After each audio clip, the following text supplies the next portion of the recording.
Magpies? Sounds good. What is it? Dude, did you just make something up? Oh, it's a Oh, real thing. is it? Yeah, It's always something I with you. think they're in Texas. I'll Do you go have with it. magpies? If all the cows are around. I know bird watcher, but I'll go with it. All right, guys. Well, we're fully live here on the Outdoor Drive podcast. We have Sam Thrash from Fall Obsession Podcast. Man, how you doing? I'm doing good, guys. How are y'all? Good. Is it hot as it comes down there right now? Like, I can't believe that you are sitting outside in Texas in the dead of summer. Like, you have to be some type of Well, man, it's either you sit out here where it's reasonably warm, in the evening on the back porch that faces east, or I get to be inside and you get to listen to my kids in the background. So I had to weigh my options a little bit. You know how podcasting goes. So either magpies or children. What do you want to listen to, yeah, what do right? you want? What do you want to hear in the background? What's it Don't worth to don't you? don't podcast in the AC. Do it outside. Be a I man. know. Yeah, Real Man podcast outside in Texas. That's how it goes. I you can't even do that like to that, right? All right, let's dig this thing right into four-wheel drive, Sam. Why don't you tell everybody who you are, where you're from, and a little bit about what you do? Absolutely. Well, my name is Sam. I am from Texas. I think we already hit that a little bit. But I work for a company called Fall Obsession. We do hunting and outdoor media. We are a media production company. We produce a wide variety of content in the outdoor space, film productions, hunting shows, the podcast, as you guys have mentioned. We also got some stuff on our website in the form of gear reviews, educational articles, and that kind of thing. But we got over 30 content creators on our team in different capacities across the country that contribute to the platform, or some of them do as much as film their own shows that we produce. So we are in everything hunting and outdoor media, man, and we're grinding away at it. Got a bunch of awesome stuff coming down the pipe for 24 still, and yeah, keeps us busy for sure. So I guess my question, and I already know the answer, but I figured I'll ask so that the listeners can hear this, is like, where did this all start for you, man? Because, like us as ourselves, like we're kind of in the same circle, I guess you can say. Like you're on the Outdoor Call Radio. We have some of the same friends, very small source circle. And like, how did it start for you? Like, at what point did you like say, "Oh, I want to do a podcast. I want to be content creator. I want to have this. I want to have that." Like, it's a tough cookie to swallow. It is, and especially with all the different avenues and the different things we have going on, it is not it didn't come easy, I guess I should say. And the origins of this thing go all the way back to 12 years ago. And I was a kid just playing around with a blog at the time, basically, and just writing random stuff. And I didn't really know what I was doing. I just wanted to share something in the hunting and outdoor world. And that led to bringing more people a couple years later on board to help share their experiences and everything as well. Because I hunt Texas, and at the time I had only hunted Texas. I wanted the platform to have an all-inclusive approach to everywhere in North America, and I can't do that. So other people started contributing from other places, and we were still trying to find our identity. We were still trying to figure out exactly what this thing was, because we were creating content, but we didn't really have a purpose behind it. And I'm sorry if you guys can hear any of the little bit of breeze blowing through the porch here, We're but popping, buddy. Good. yeah, we were just trying to figure it out, and the podcast started in 2020, I believe. So we're in our fourth year now working on this thing, um, and I actually didn't want to start it, and that was the funny thing. Our marketing director now, he been on our team for a long time, and he was kind of poking me a little bit, like, "Hey, podcasts in the hunting world are kind of going somewhere right now. We should start one. We should start one." I'm like, "Man, what am I going to talk about? What am I going to talk about?" Or that's a lot of work. I always had an excuse, right? And I was a little late to the party, and finally, I did it.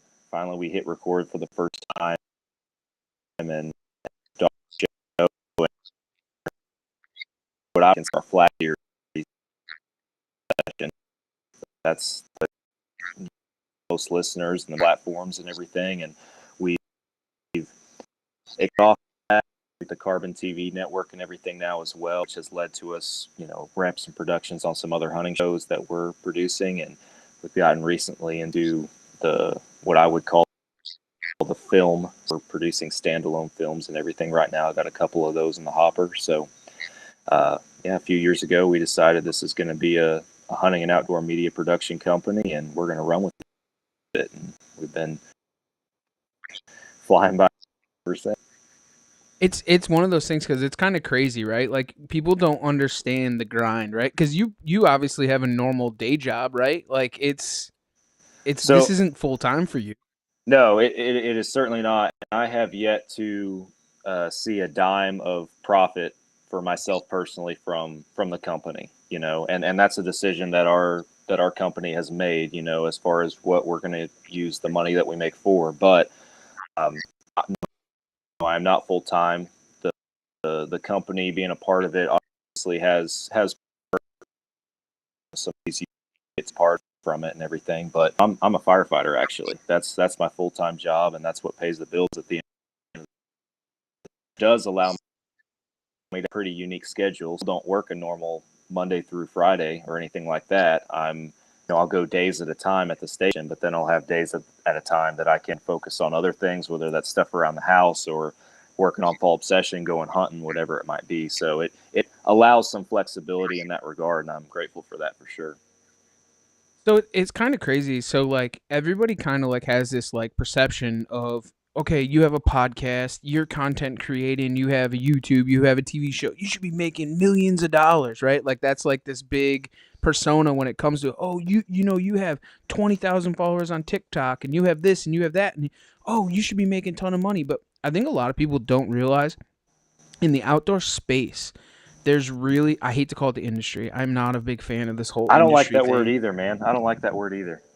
I don't know what else to I call it, but I call it the space, right? The outdoor yeah, space. I think yeah, is I like like that. the only thing, because like the thing is like 90% of the people that are like us, a bunch of nobodies trying to do something that we just try to pass on what we have and what we do, is they think that we do this full time, but it's not the truth. The big thing about it is that we just enjoy it, and we all have 9 to 5 jobs, and then we do this grind on the outside. Like we were talking before the podcast, like a lot of this stuff is just grit and grind, like stuck together as it goes, because some of it is tough to do. Like to do a podcast like this, you're outside, the kids are inside, you're trying to record a podcast. Like that's not easy, dude. Like you put up a lot of time. I'm missing a nice striped bass dinner right now. Like it's just how Oh, it, dang. like it's a lot. It's a lot, and people Yeah. think that there's money in it. No, it's a grind, man, and you guys know that. But and we were even, I know we were talking briefly, just before we hit record and everything about it. But you gotta, there's so much pressure, it feels like, right? Because you want to stay consistent. You want to put out an episode every week. That's the commitment that you've made by having the show and everything. And we're the same way. We publish weekly, and you got to ensure that you record an episode every week or multiple episodes a week to stack them up. If you're going to be out of town one week or on vacation with the family, whatever it might be, you got to plan ahead in that regard, so that every week, the same day, that stuff's rolling out and your listeners are happy. And you told me before, it's like, man, they don't know the difference, right?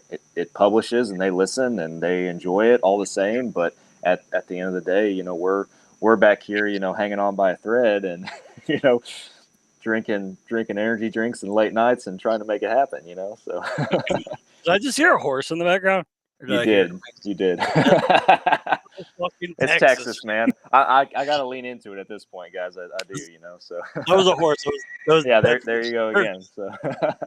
You know what he is? He's getting pissed off at those magpies. Yeah, he's getting hungry is what it is. So. What do you have a little I farm? didn't mean to cut you off, but I mean, I hear a horse. I gotta say something. No, you're good. No, so we live on a couple 2.5 acres out here. The horse is actually by my neighbors that's over here that we're good friends with. But we got cows, and my wife's got 1,000 chickens, and all sorts of other little critters running around here. So yeah, your listeners get a unique experience by listening to me outside of my studio here.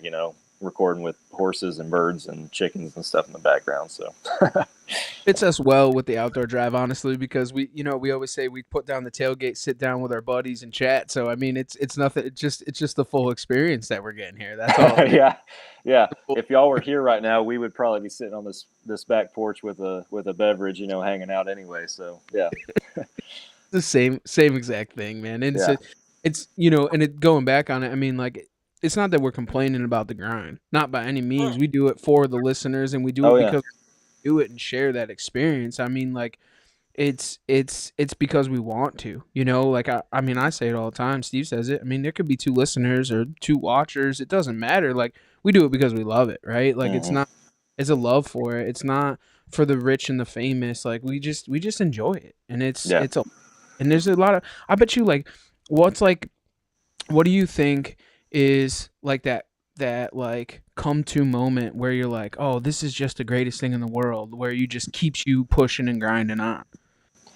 Man, it's some of the people that I record with for sure, and just talking about the podcast specifically because we're at Fall Obsession. We're coming up on our 200th episode at this point, and I look back at all the people that I've gotten to meet through this show that I wouldn't have gotten to otherwise. Right, they're the relationships with people that are either in completely opposite sides of the country from me, or even a dude that lives 40 minutes from me that has his own show that I didn't even know about until, we connected through this platform and everything. So it's those connections that you're able to build. And when you hit record and start talking to somebody, start getting to know somebody, that's where it's rewarding for me. That's what I get out of it, building relationships and everything through the podcast, through the platform, through the hunting and outdoor space.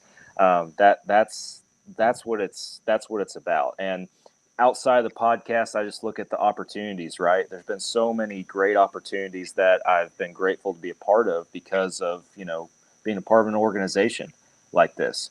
I got to go to Colorado on a mule deer hunt last year that I would have never have gotten to if it wasn't for this brand. And it's this stuff like that makes it rewarding in the end, and makes it worth it at the end of the day. Yeah, it's a pain sometimes to, put together a schedule where you're putting out an episode every week, but man, I forget about all that as soon as I hit record and start talking to somebody, getting to know them. And then, it's like most people, for me, it just seems like I'm friends and we're connected like that. Like I've met some people that, were just me trying to get a guest on a show, and I text them all the time now, and that's cool, man. That's what Hunt Outdoors is all about.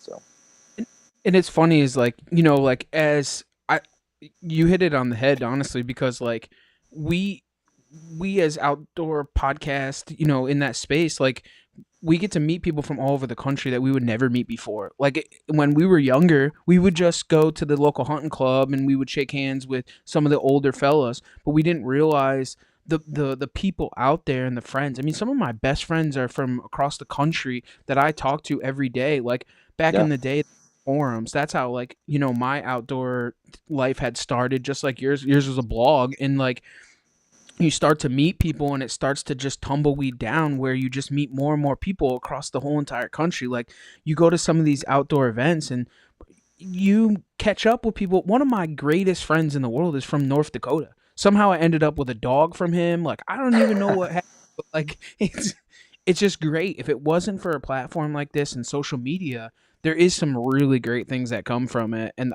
I would never stop it because of that. Like you, like from Texas, man. Like I would have never talked to someone from Texas. Like I would never even.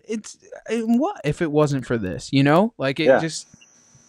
No, I 100% with you, man, and I can't emphasize that enough. We have too here. What's really cool, just in house with our own team. I talked about the number of people that we have on the team in different capacities, and this is a group of individuals that we've built over years, and that have grown, and we've added to the team and everything, and it's just outside of them creating content and everything, we have a staff manager over here at Fall Obsession. He lives up in Michigan, and we try to.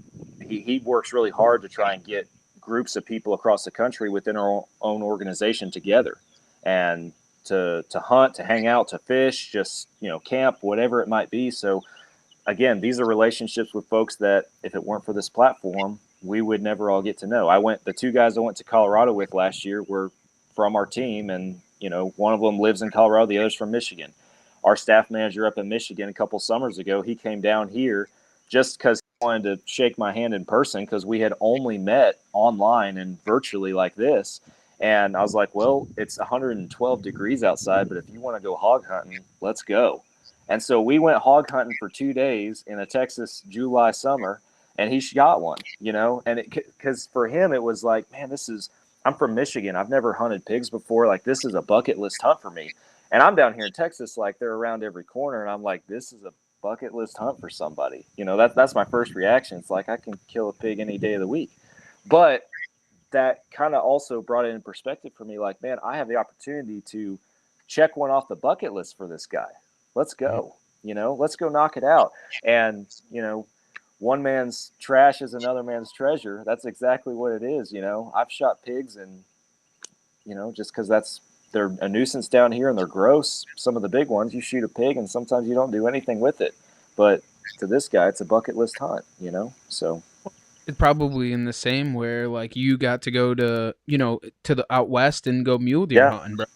Something exactly. that you never done before. I mean, what do you think? How was that like being a Texan and going and doing something like that? That's a totally different ball game. Man, it is for sure. So I'm not an experienced Western hunter. I have a newfound passion for Western hunting. I'm a Texas boy, born and raised. So in 2018, I went on my first out-of-state hunt, which was a pronghorn antelope hunt in Montana.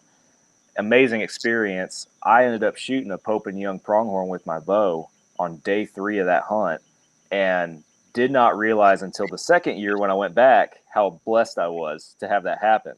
So those were the only 2 out-of-state experiences that I had before this Colorado trip. So going in this Colorado trip, man, I was honestly like, I have a mule deer archery tag in my pocket for far northeastern, practically Nebraska, Colorado. And it's like, I'm shooting the first thing that I get a shot at, because it's flat. It's farmland. It's flat. And me going up there, man, it was a whole nother world.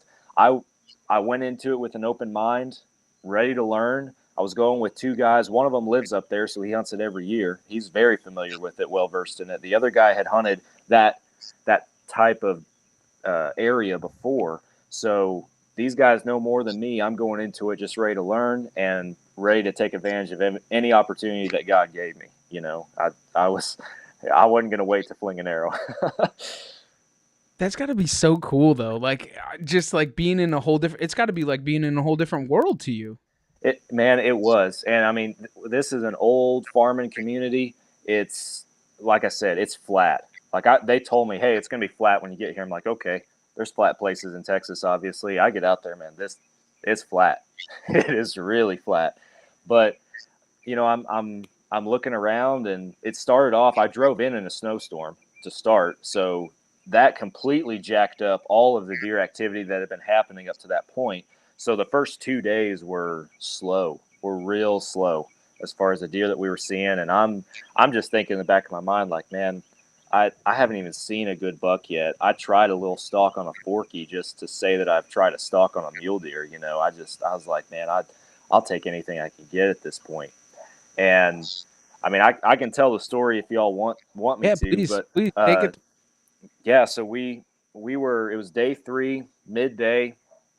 We were making one more lap around the home farm before we actually packed it up, and we were going to go get a sandwich and then come back out, because the farmhouse is right there. So we were making one more lap around the home farm before we went and got a sandwich. And we're driving across past the CRP field, and we look out, and they're like, oh, there's a good buck out there. And he just stood up out of the CRP. So we keep driving. We don't want to spook him. He's a couple hundred yards off the road. We're looking what we can with the binos, and he looks like a decent buck, at least the best one that we had seen up till now. I mean, it's flatland free-range mule deer is what it is. So we end up parking a good ways away from him, kind of up a hill at an intersection where we could look down into the CRP. Kind of the sun was helping us out as far as being able to pick him out. And found where he was bedded, and he was in the worst possible spot you can imagine him being. The wind was blowing. We were at the north watching him. The wind was blowing out of the south, and he was facing south. So he's facing downwind. So, or excuse me, he's looking upwind, I guess. Sorry, but so tactically, it's like, man, in from that way, and he's looking that way. What are we going to do about that? So we come up with a plan to drop me off, and I'm going to have to try to make him move from that way. And so they loop around, drop me off at the corner of some evergreens. There's a wheat field that backs up to the CRP field, so I hoof it through that wheat field quite a ways. When I get to the CRP field, I finally start crawling, and I'm as much as uphill you can be. It's a slope is all it is out there, but I'm uphill from him. I can't see him. He bedded back down. So the guys went back to the far corner, and they're in the pickup truck, and I can see the little black speck on the hill that the pickup truck is. And they tell me, they're like, hey, we had a little bit of cell service when I was in the wheat field. They're like, hey, we're going to line him up before you potentially lose cell service. We're going to line him up with the truck. So all you got to do is aim yourself into the CRP toward the truck, and you'll run into him eventually. It's the best plan we got. So they did that. I hit the CRP. Once I got to the CRP, they told me, of course, at that distance, it's hard for them to gauge anything, right? It's hard for them to gauge how far away I am from this deer. So they're like, we don't know how far you are. You could be 200 yards. You could be 400 yards from them, whatever. So I got down. I started crawling. And there's still snow on the ground. It's 30 degrees outside, so I'm freezing. I am cold. My hands are soaked. And I'm just inching my way through the CRP and everything. Long story short, we've been at it for a while. And finally, as I'm approaching this little patch of grass, I see his head at the top of the CRP. And this grass is like waist, chest high. It's tall, thick stuff. And I see his head above it. And he's just standing there looking around. He hadn't seen me. He just decided to stand up. And I'm trying to get a range on him. I can't. There's a little low spot that I'm just eyeballing, and it looks like it's roughly the same distance away from me as he is. So I start ranging that spot as my mark, and I have him at like 62 yards. And it's windy. I'm like, man, there's no way I'm making a shot in this wind at this deer. And my preparation going into this hunt, guys, was, I was shooting 70, 80, 90, some shots at 100 yards down here in Texas, preparing for this hunt, because I knew that archery hunting flatland, I'm going to have a long shot more than likely at this deer. But with the wind, I was just like 62, I can't do it. So he ends up bedding back down, and so I start creeping in farther. And we get to the point where I'm, again, eyeballing this one spot, and it's like, man, that thing's got to be, we're getting in there. We're getting close. I'm up against this big patch of grass that he's in at this point. So I ranged that spot, and I want to say I ranged it at like it was around 38 yards or something like that.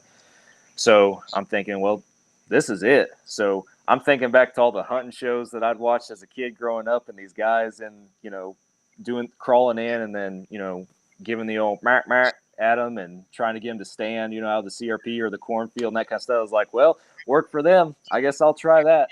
So I come to full draw, and I stand all the way up, and I cannot see this deer bedded. That's how thick everything was. So I'm looking around at first like, where is he? I have an idea kind of generally where he is, but I can't actually put eyes on him. So I stand up and I just start grunting at him, and nothing happens.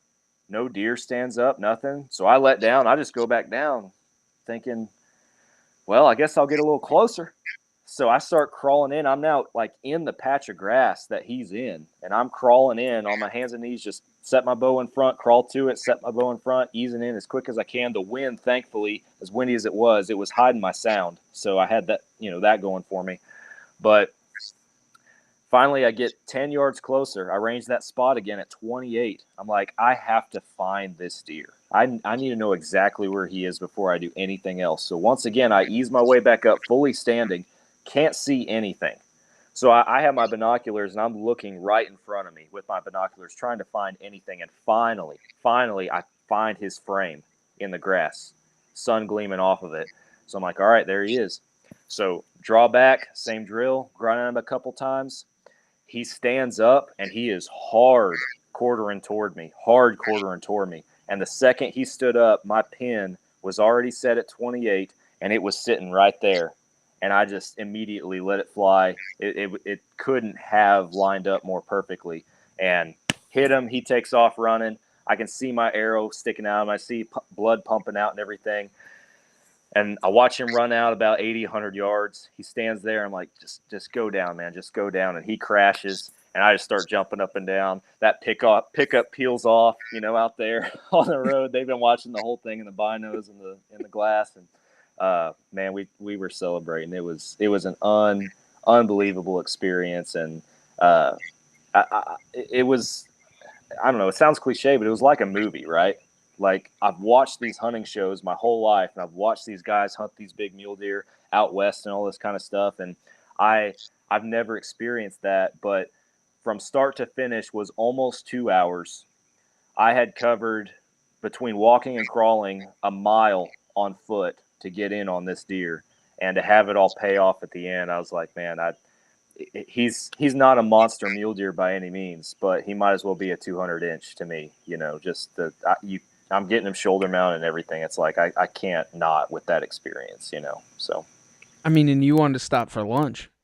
yeah, exactly. We were going back in for Sam, and that's what's funny is, so Tim Burgess. He's one of our regional coordinators, and it was his family invite, and he was the Colorado guy out there with me, and he had told me, he's like, man, I see a lot of deer out here, around lunchtime, and he's like, normally I try to do one more lap before I always head in, just even when I want to head in, if I want to go grab a bite real quick and head back out, he's like, I always do one more lap. And he was trying to talk me and Mike, the other guy, into that, because we hadn't seen anything that morning. It was dead. And so Mike and I are both like, man, we've been riding around all morning. We're hungry. Like, we want a sandwich. And Tim was like, no, trust me, we're going to do one more lap. And I'm grateful for Tim for one more lap. We didn't make it to lunch. He was on Instagram, and that's what he said. You wanted to stop for lunch. That's where I got it from, actually. Yeah. Oh, is he listening to the podcast? Yeah, he's on Instagram, following along.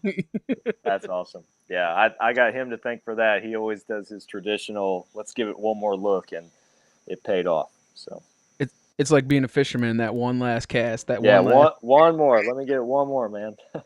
One more. And sometimes it pays off, though. I mean, like in this case, it definitely did. My question is, had you seen snow before, or like been in snow by this point?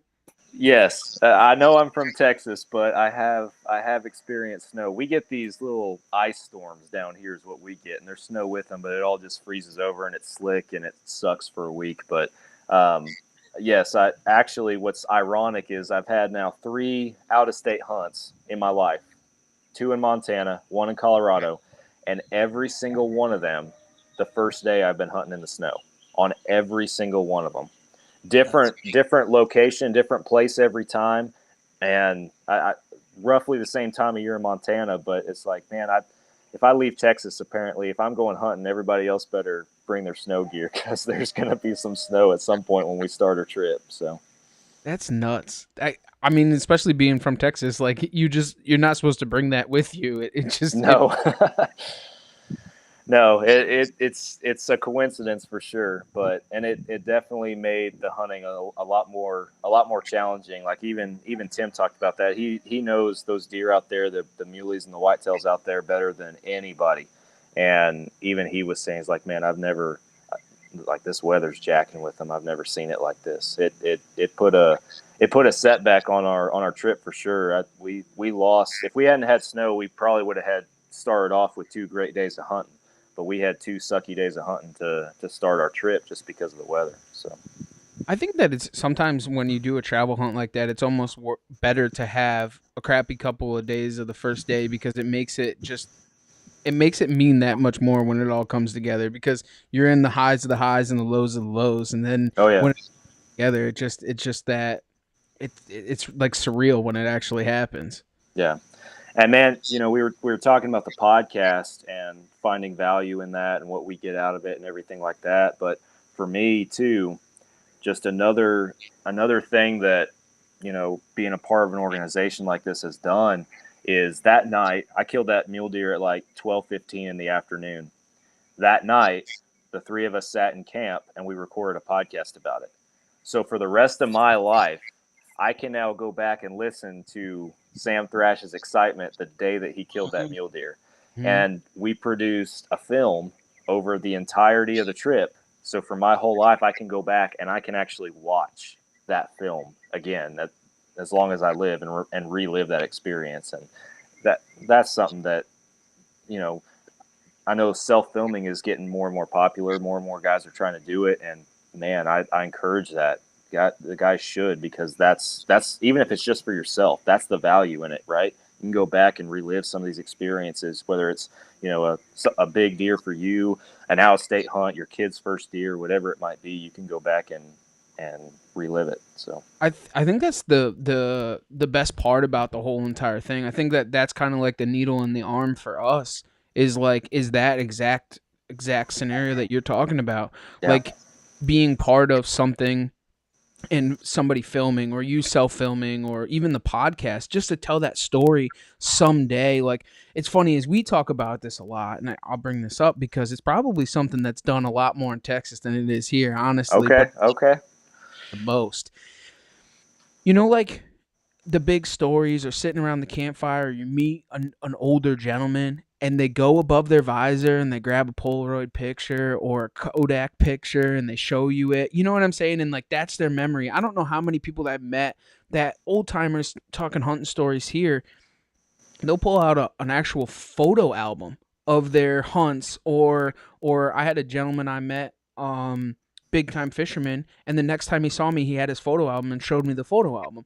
Well, that's like their memory that we have, that we're building today and don't even know it, is that self-filming, and we're going to be able to share that forever.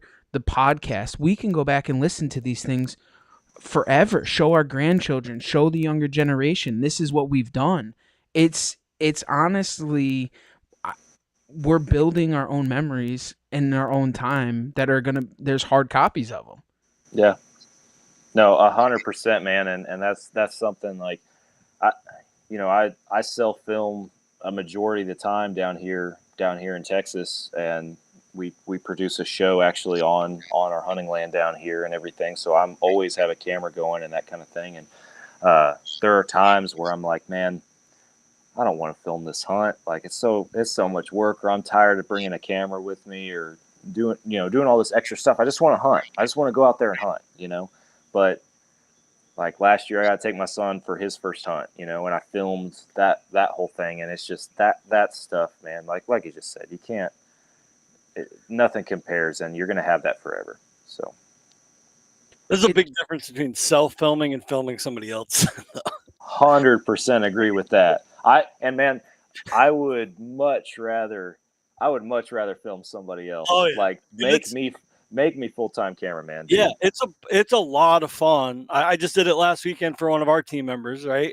And I'm in the saddle, and I'm just, the only thing I have to worry about is the camera and the camera arm right in front of me. There's no bow, there's no backpack, there's no gear. It's just me and the camera right in front of me, and I have nothing to worry about. Yeah. You start adding the bow and drawing and getting it in frame and shooting and can't. Oh my God, it's the world. I killed that mule deer on day 3 of our hunt, and there ended up being 7 days of hunting because Mike, the other guy in camp, he had an archery tag, and Tim had a rifle tag, and rifle season opened up toward the end of our trip.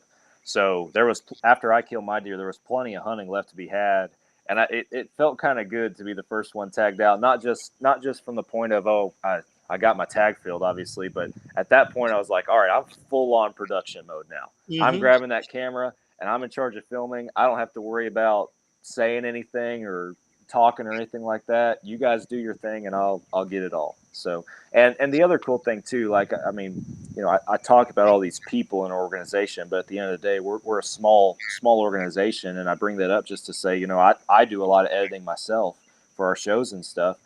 And for me, I love filming for a project that I know I'm going to edit, because I've already got it built in my mind as I'm out there, as far as, this is what I'm going to do with this shot. This is what I'm going to do with this. And so I'm already editing from the field, if you will, and it just the final product that the viewers see is just it all finally coming together. So I love that aspect of it too, because I'm just my creative brain is just going. So I I think honestly, I would have to agree to disagree, right? Like my favorite thing to do is self film. I love it. I love the challenge of it. I think like where I don't know because at first when I first had started filming, I had those oopsies, right? Where like you didn't shoot a deer because of the camera, and I'm like, all right, screw this, and I put it to the side, shot it, but it wasn't on camera. But then in my mind, mentally, I'm like, no, I have to film it, I have to do it, I have to do it. Then you do it, and it becomes repetition, and you just have like a system to it where you know what I'm saying, and like it's a huge achievement when you self film a deer. Like it's not easy. It's a oh yeah, hard do, and I do like filming other people or being filmed, but like there is a different achievement when you self film on your own. And it's tough because there's a lot of times like, you know, getting B-roll and you have to walk into the woods and you have to film this or you have to film that. But when it all comes together, like there is a sense of achievement when it does come together. I'd have to say there is a point of it, but it's tough and it's not everybody can do it because you have to get over certain hurdles of it. But like I encourage everybody to go and try it because there's nothing like going back because not everybody can get a filmer, right? But like there's nothing like going back and like watching that film. Like there's yeah, nothing like it, dude. Like I go back and watch my films all the time. It's just amazing, honestly. yeah. Too, man. Like it is as far as what you can get out of that, and it's a big accomplishment to be able to pull it off. I struggle myself with the decision times, and thankfully it's not. There's that struggle. It comes down to shoot or film. Like, what am I going to do if I film? At the end of the day, you know, my roots are coming out. I'm a Texas boy that just wants some venison, you know. So I'm fighting that battle in my mind. And cast a few weeks ago with Melissa Bachman, who is completely the opposite. She's like, no, shot comes first. If you can't get a shot, you don't kill the animal. You know, very that's her mentality, regardless of who's filming. And it's just, you know, but it's just whatever you need to do for your show and for your production and where your priorities lie, you know. So I think that there's a fine line there though. Like yeah, you you become a hunter first. You're a hunter first, but you want to get it, but you can't get sucked up into the filming aspect of it where you have to still enjoy the hunt because it can totally ruin you. Where it can ruin you as far as like how that's so much more important to get the film. You know what I'm mm, saying? So there is a fine line there because like you can get sucked up in the filming aspect and not enjoy the hunting aspect. So there is a loss there. So you have to kind of find that balance. And it's a tough balance. It's a very tough balance because you kind of, myself included, you kind of get sucked up in getting more content than you do enjoying the hunt, where yeah. enjoy the hunt first. And sometimes when you put the hunt first, then you enjoy it more. You know what I'm saying? Like No, that's a, it's it's 100% a balance, right? You gotta figure out where that is for you, and different people are passionate about different things too, and so depending on the individual or the show, it might vary a little bit as far as what they find the most value in everything. And I know for us, you know, we have these shows and these productions that we have a commitment to, and that we gotta produce and we gotta put together. And a lot of, and don't get me wrong, I'm not complaining. A lot of the times I do enjoy it, both the filming and the production, the editing side of it, and all of it. But you know, they're just sometimes toward the end of the season when you've been filming everything, you want to go out there and just sit in your tree. You know, don't have to worry about it. You get that draw sometimes. you have to have those hunts though, where you just go Yes. out and go doe hunting and just enjoy it. Just go and enjoy it. It's like probably taking your boy out fishing for pumpkin seed. Just go out and enjoy the sport and Yeah. enjoy the company. Enjoy your friends. Put the cameras aside and just enjoy camp with one another because you do get sucked up in that atmosphere of I have to film this, I have to get media, I have to do this, and I have to do that. And when you have to still enjoy it. That is the instilled part, but there is times to build the content and enjoy what it is. Absolutely. Yeah, balance, man. It's all balance. Do you what was some of like the struggles and trials and tribulations that you've kind of gone through in this whole entire endeavor since 2012? Where to start, man? I mean, I'm coming from I don't know. It's just we're learning filming, learning editing, and that has been purely trial and error. I've never taken a formal film class or anything like that, or editing class to learn that kind of stuff.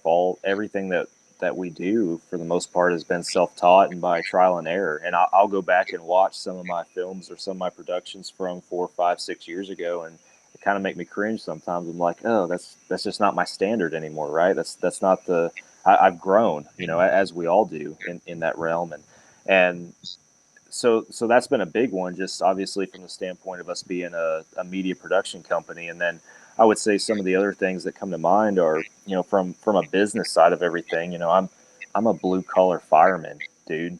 That's who I am, and I'm over here trying to figure out how to run an actual business, that has to at least make some money so it can stay a business, so those are the other things that are behind the curtain that you have to grow with and you have to learn, and there's various struggles and growing pains that come with that. And then yeah, those are the big ones. And then I would say just um, developing your personal character, developing your personal identity. And through my show and through being a part of this organization and stuff, I feel like we've been able to I've been had the privilege of being able to kind of develop that, and understand exactly a little bit more about myself and who Sam Thrash in the hunting and outdoor space is, if that makes sense. So uh, in a nutshell, that those are some of the vital portions of growth, I'd say. It's kind of crazy that you say that, because you bring up a real strong point in like finding out who you actually are, because you go through, and I bet you can probably contest to this, like you go through these great things, like you're gung ho, you're like, all right, I'm gonna do this, I'm gonna do that, and then you kind of fail and you're like, oh, I don't know, and then you kind of build yourself up and you have a little bit more bold to you, and you start to step forward. I mean, like the hardest thing is the first time going to go and talk to somebody, like say you build something and now you want to get a sponsor. Now you have to kind of put yourself out there because you're Yeah. trying to boist yourself, and it's tough to shake the hand of somebody. Like, what do you have to offer them? And you have to kind of, like, you're just selling yourself. Your brand is yourself, right? Like we all stand behind our own brands, and we're the ones that make it up, but now you have to sell it. So like there's a lot that goes into it. It's not easy. And then the first time you get shut down, it's a big kick. It's a big kick in the shins. No, absolutely. You have to be able to sell yourself, and for some that's a struggle, right? Because at the end of the day, I generalize it with just the phrase blue collar, right? But hard workers that just put their head down and grind, and we don't take a whole lot of credit for anything. We just we're just there to do our thing, basically, and having to pump yourself up and compliment yourself basically by trying to sell your brand and sell what you're doing and that kind of thing. That can be a struggle and adjustment for somebody that's just now learning how to do that or having to do that. And talking about the podcast, the first few episodes we recorded were all with our own guys, our immediate circles and stuff. So, and it was good that way, right? Because we were able to kind of casually kick it off, and we had those natural interactions from the get-go. But I can remember the first time, 10, 12 episodes in, that we had a guest on that I didn't know. I didn't know. It was just one of those things, you extend an invite and they accept it. It's like, oh, now I have the first person coming on the show that I've never met before.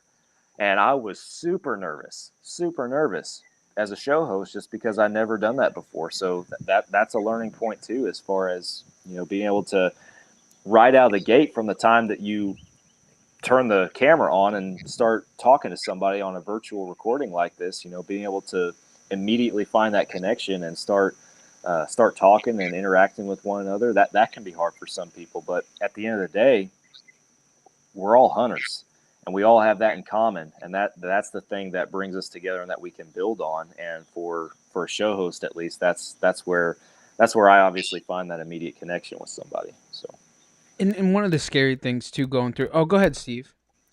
I was just gonna say, just reminded me of this. Years ago, I was working with this hillbilly from Tennessee. And talking to him, you'd think he was dumber than a box of rocks, but he's actually a pretty smart guy. But he uh he had given me some advice that I'll never forget. I think about it all the time. And what it came down to was, I was working my ass off and wasn't really getting much recognition, and I wanted a raise, but I wasn't getting one. And he says, "You're your own best salesman. Like, you got to go talk to the boss and go sit down, and you got to you got to sell yourself to the boss and tell him, like, listen, this is what I'm doing. I deserve a raise." And he's like, no one else is going to do it for you. I'm not going to go tell the boss how good of a job you're doing. Everybody's fighting for their own raise. No one's going to go in there and sell you for you. You got to sell yourself.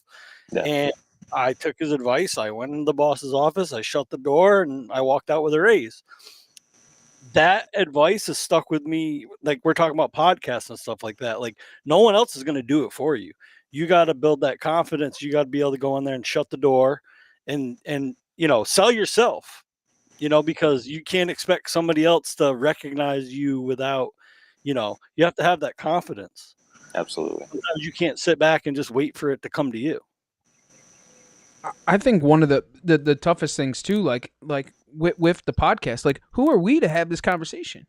Who are we Right. to? You know what I'm saying? Like, no, we're just average dudes. We just enjoy the outdoors. We have to kind of, we just do it because we love it. We love it. We want to share it. But the thing is that, and I think a lot of people, and one of the driving forces in my eyes is that I've been doing it since I could walk, right? Had a gun in my hand, learned how to archery shoot at a young age, whatever the case may be. We've been through a lot of trials and tribulations.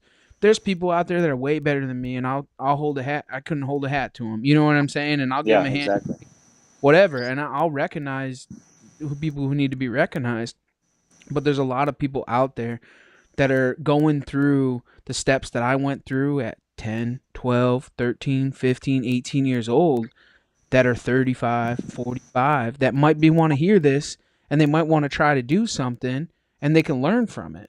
So like, we kind of forget, and that's why we kind of do the informational thing to teach somebody whatever we can teach them, or reach out to us. We're just average dudes. I'll talk to Yeah. anybody. You know what I'm saying? But it's just an enjoyment part. But I'm going to tell you the truth of the truth. There's a lot of people out there that don't tell you the truth of the truth, and they're not real with you. And they try to sell themselves like, oh, I'm sponsored by this person. I'm sponsored by that person. Well, it's not a gain. There's no gain by doing that. Like what is really a sponsorship? Because you're on pro staff? That's not a Right. sponsorship. You know what I'm saying? That's a whole nother topic. we could be here for days, but No, man, you hit the nail on the head with that one for sure. Like you can, yeah. There's just there's so much out there, right? For anybody, and today's day and age, online media, social media, even in the hunting industry, they're just like, oh, it's raising expectations. Everybody thinks they're going to go out there and shoot a big buck because just all over Instagram, all they see are big bucks, and so everybody just wants to shoot a big buck and has this standard. That's one example, right? But on the flip side of that, yes, that could be a negative if that is your unrealistic expectation. But you just talked about the 20 and the 30-year-olds who are just now getting into this in their life. Think of a generation before, they didn't have online media to look at. You had to find a mentor and find somebody that could help you. But now there's so many shows, videos, social media pages, podcasts that people can plug into if they truly want to learn about being a hunter. And that in and of itself is so valuable now. So yeah, social media, online media can be a curse, but it can be a blessing at the same time. I think about this often. I'm just at that age where I grew up without and then was able to like integrate as it came. So like I grew up without trail cameras, hunted, killed deer without trail cameras. Trail cameras became a thing. Let me check one of these out. You get one, you mess around with it. And now I run, 10, 15 trail cameras. And then you do that with like all the little technology and new tech that comes out. You can kind of just add it to your already existing repertoire, right? Dude, I could not imagine being a brand new hunter right now. Like thermals. I've got a pretty good grasp on thermals, but I hunted a lot before I knew what thermals were. So now when you start telling me about thermals, I'm like, oh, okay, I have experience that I can kind of like tie that to and make it make sense. Right. Dude, if I was a brand new hunter with zero experience and I was like on Facebook pages and stuff trying to learn all this with zero experience, my head would be spinning. Like, you got to get a trail camera and you got to put it in here, and then there's buck bedding on the leeward side. Like, what the fuck is a leeward side? I don't even know what that is. You know what I mean? And then like, you know, the wind's going to blow this way, but the thermals are going to do that. Like, what's a thermal? And then what do you like, dude, like there's almost too much information. Yeah. And like, it's good, but like, dude, I couldn't imagine. It's got to be so overwhelming for somebody that doesn't know much. You know? It definitely could. And man, I would say, yeah, you can dive as deep as you want, right? Into any piece of it and just make your head explode because it's so intense. There's so much to absorb as you just said. But for anybody, like, yeah, there's a foundation, right, that needs to be laid, and find the inspirations and the tools and the knowledge to be able to do that. But then just go out there, man.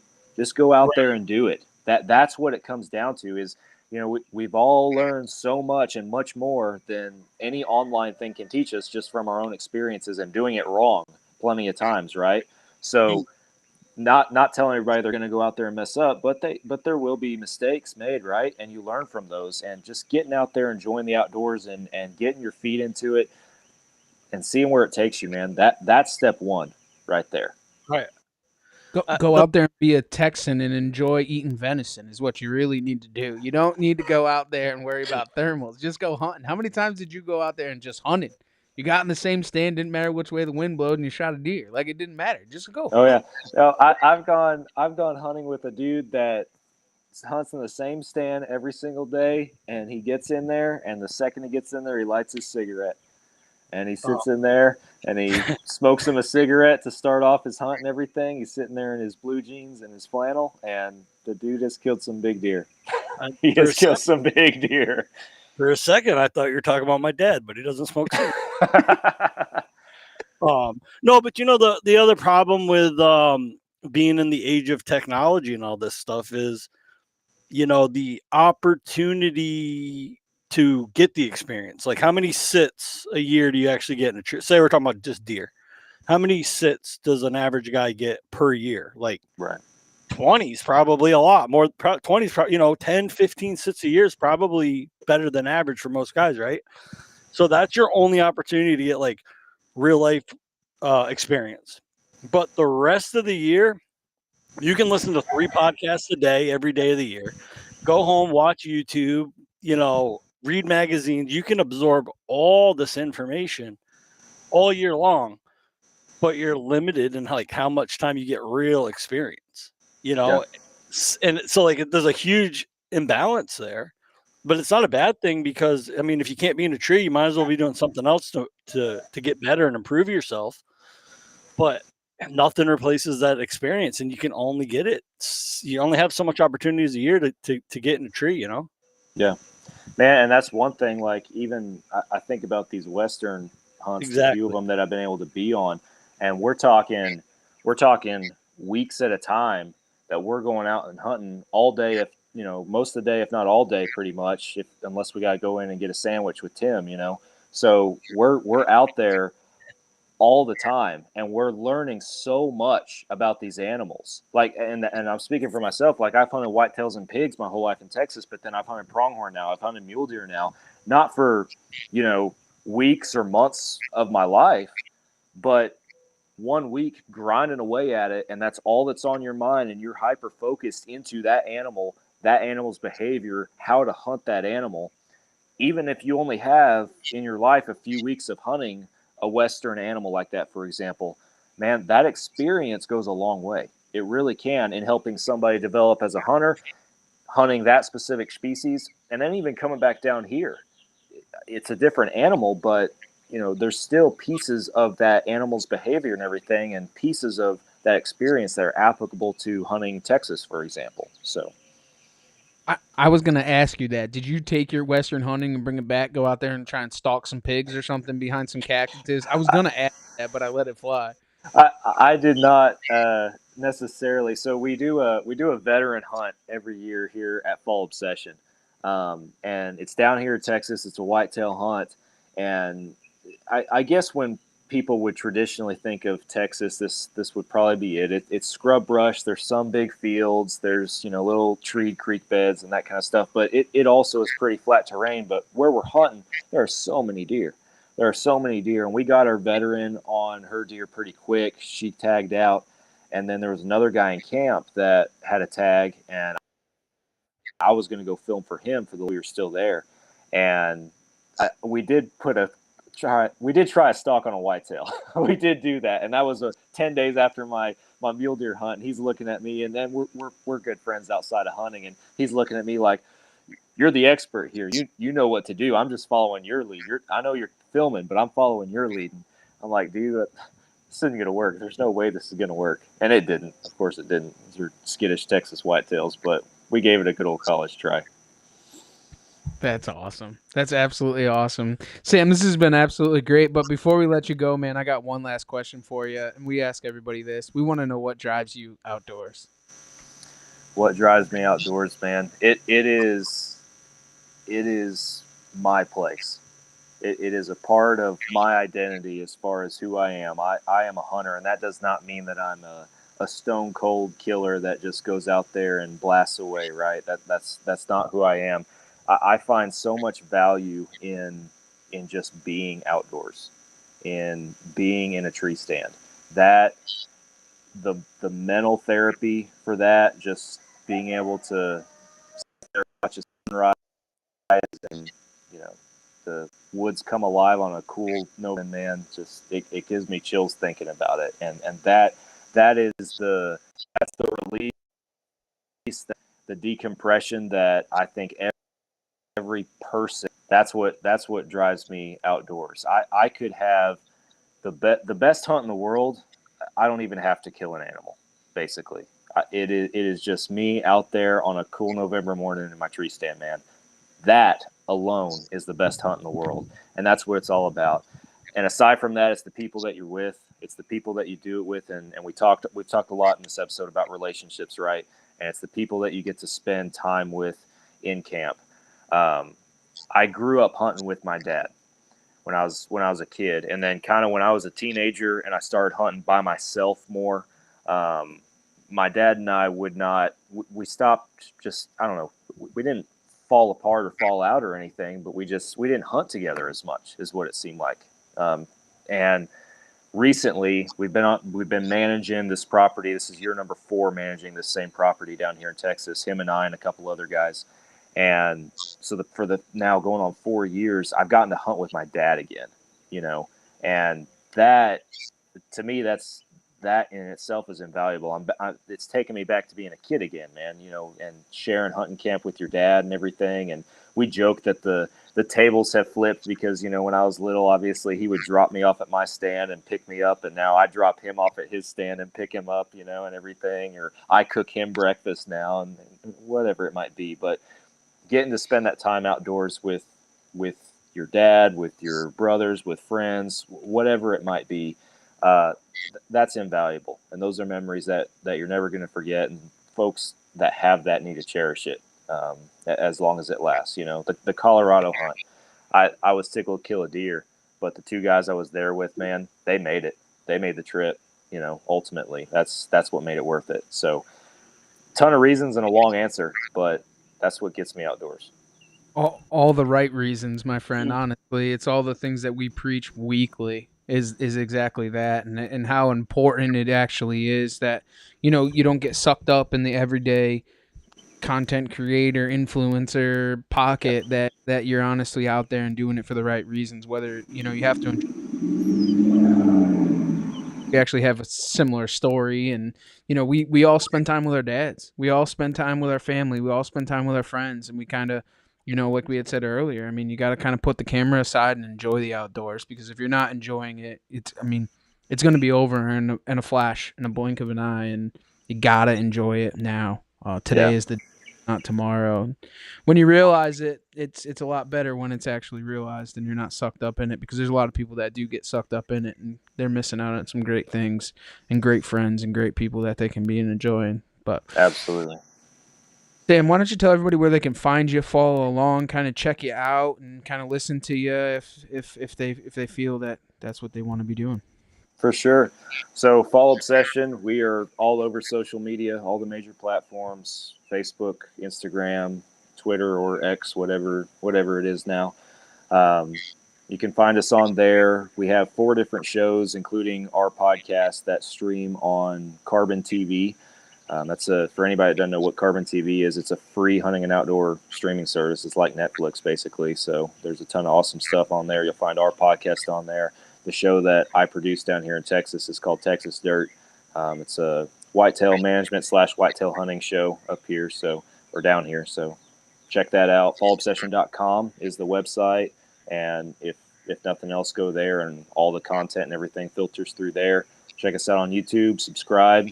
That's where you can find the films and the mule deer hunt that I talked about on this one. If anybody wants to watch that video, it's on our YouTube channel. It's called Flatland Mule Deer, or Flatland Deer Country, excuse me. Flatland Mule Deer is a podcast that we recorded, but Flatland Deer Country is the film if anybody wants to watch that. And, yeah, follow along, man. We post daily on socials, weekly podcasts, videos, and shows all the time. So come along for the ride. Absolutely. It's been an absolute blessing having you on. We can't thank you enough, and we look forward to watching your endeavors grow and everything that you're doing. And for everybody else, thanks for taking the ride right here on the Outdoor Drive.